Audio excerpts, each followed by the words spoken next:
دنیا کے اختتام سے پہلے کئی نشانیاں ظاہر ہوں گی اور ان میں سے ایک سب سے بڑی اور خوفناک نشانی یاجوج ماجوج کی آمد ہے۔ یہ ایک ایسی قوم ہوگی جس کے بارے میں بچپن سے سنتے آئے ہیں، مگر آج ہم اس پراسرار اور طاقتور قوم کے بارے میں جانیں گے۔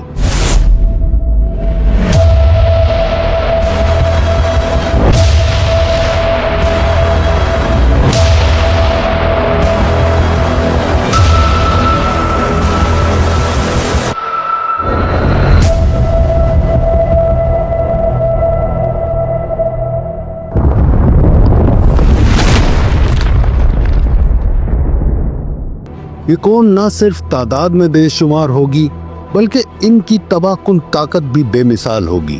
احادیث کے مطابق یاجوج ماجوج کی شکلیں وحشتناک ہوں گی۔ ان کے چہرے چوڑے، آنکھیں چھوٹی اور بال گھنے ہوں گے۔ ان کی رفتار اور شدت اس قدر زیادہ ہوگی کہ جہاں سے گزریں گے تباہی کے سوا کچھ نہیں چھوڑیں گے۔ قرآن مجید کی سورہ کہف میں حضرت ذوالقرنین کا ذکر ملتا ہے۔ وہ ایک نہایت عادل اور طاقتور بادشاہ تھے۔ اللہ نے زمین کے مختلف علاقوں میں حکومت عطا فرمائی تھی۔ حضرت ذوالقرنین نے 3 بڑے سفر کیے، جن میں سے ایک کا مقصد یاجوج ماجوج کے فتنے کو روکنا تھا۔ جب وہ اپنے تیسرے سفر میں شمال کی طرف پہنچے تو ایک قوم نے ان سے مدد طلب کی۔ ان لوگوں نے اپنی حالت زار بیان کی کہ یاجوج ماجوج ان کی زمینوں پر حملہ آور ہوتے ہیں، زمین تباہ برباد کر دیتے ہیں اور لوگوں کو مار ڈالتے ہیں۔ حضرت ذوالقرنین نے ان کی بات سنی اور کہا، اللہ نے مجھے طاقت اور علم دیا ہے، میں تمہاری مدد ضرور کروں گا۔ حضرت ذوالقرنین نے لوگوں کی مدد سے 2 پہاڑوں کے درمیان ایک مضبوط دیوار بنانے کا منصوبہ بنایا۔ یہ دیوار لوہے اور پگھلے ہوئے تانبے سے تیار کی گئی تاکہ یاجوج ماجوج اسے عبور نہ کر سکے، اور اس کا ذکر قرآن مجید میں کچھ اس طرح سے ہے۔ پس انہوں نے کہا، ہمارے اور ان کے درمیان ایک مضبوط دیوار بنا دو۔ سورہ کہف آیت نمبر 94۔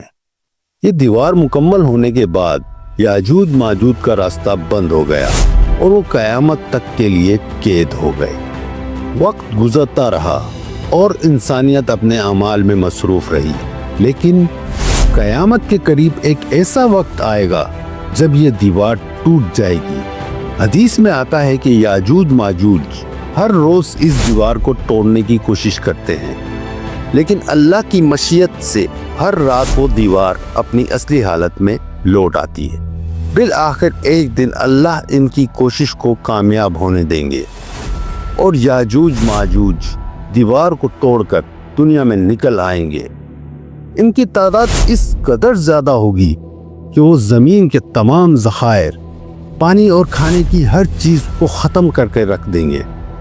جب دجال کا فتنہ ختم ہو چکا ہوگا اور حضرت عیسیٰ علیہ السلام نے اسے قتل کر دیا ہوگا، تب یاجوج ماجوج کا خروج ہوگا۔ ان کی تباہی اتنی خوفناک ہوگی کہ حضرت عیسیٰ علیہ السلام کو اپنے ماننے والوں کے ساتھ کوہ طور پر پناہ لینی پڑے گی۔ یہ قوم نہ صرف زمین کے انسانوں کو نشانہ بنائے گی بلکہ وہ آسمان کی طرف بھی تیر پھینکیں گے اور نعوذ باللہ یہ دعویٰ کریں گے کہ انہوں نے آسمان والوں کو بھی شکست دے دی ہے۔ یہ فتنہ اپنی انتہا کو پہنچے گا اور حضرت عیسیٰ علیہ السلام اور ان کے ساتھی جو اللہ پر ایمان رکھتے ہوں گے اللہ سے دعا کریں گے۔ پھر اللہ تعالیٰ ان پر ایک وبا بھیجے گا جس سے ان کی گردنوں میں کیڑے پیدا ہوں گے اور وہ سب ایک ہی وقت میں مر جائیں گے۔ زمین ان کی لاشوں سے بھر جائے گی اور ان کی بدبو ہر طرف پھیل جائے گی۔ اس وقت اللہ کی قدرت کا ایک اور منظر دیکھنے کو ملے گا۔ بڑے بڑے پرندے آئیں گے جو ان لاشوں کو اٹھا کر وہاں سے لے جائیں گے۔ یاجوج ماجوج کا واقعہ ہمیں یہ سکھاتا ہے کہ دنیا کی چاہے کتنی ہی بڑی طاقت ہو، اللہ کے آگے بے بس ہے۔ اللہ ہر ظلم کا حساب لے گا، چاہے وہ کتنی ہی بڑی قوم یا کتنی ہی بڑی طاقت کیوں نہ ہو۔